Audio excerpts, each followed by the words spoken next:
Hi, this is Tyrone, and welcome to another edition of The Agent. This week's episode is titled, Don't Say a Word.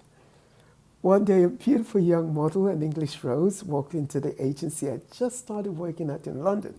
This was years ago. She went to the file cabinet, cleaned out her files, took all her portfolios, and stuffed everything in her bag, then calmly walked around the booking table and kissed each agent on the cheek and said in a soft, lovely voice with a smile, "I love you all, but I gotta go." And with that, she left the agency. You see, no one had paid her much attention that day when she walked in because they were all so busy on the phone dealing with clients. It wasn't until a client called that afternoon requesting for them to send them her portfolio for a job that they realized all her files and portfolios were gone. She had taken all her stuffs and left them for a rival agency.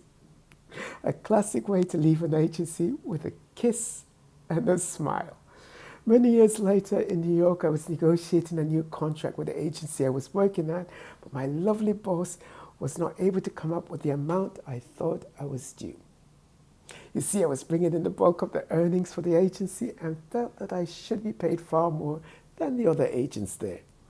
No different than how I would negotiate for my models to ensure that they would be paid fairly for each shoot I booked them for.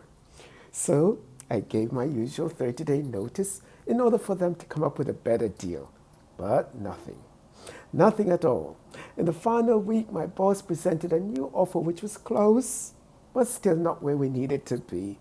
I had made quite a bit of concessions, but there were still things missing in it. So that last Friday, I did what I knew I was going to do. I walked around the booking table to each of the agents there, kissed them on their cheeks, and said in a lovely voice, "I love you all, but I've got to go." And like a Cheshire cat, I walked out of the agency, never to return. Just like that English Rose whose line I took a page out of her playbook, I made my exit. On my way out, one agent made a snide remark. He said, he'll be back Monday morning. I never did. 6 months later, that agency folded. You see, the anointing of the Great One, the great agent's blessings, was on my work.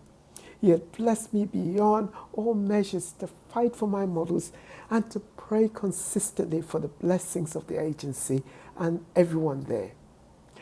And with that, the good Lord blessed my aunts with great favors. However, the blessings departed the day I left. Like that English Rose in London who knew the power of her worth, I too had to do the same and use my voice to ask for what I needed. Then exit if it wasn't given. In a garden, a rose tree doesn't need to say a word to let the world know it's a rose. Its mere beauty shines where it's grown. I know a man, the great agent, who when he was doing great works for all humanity and his models, placing them in high positions in fashion, that the rival agencies decided to shut him down. You know, the old religious folks, that when they were taking him to be judged and sentenced, said not a word. Nothing. He said nothing. Sometimes in life you don't need to say a word.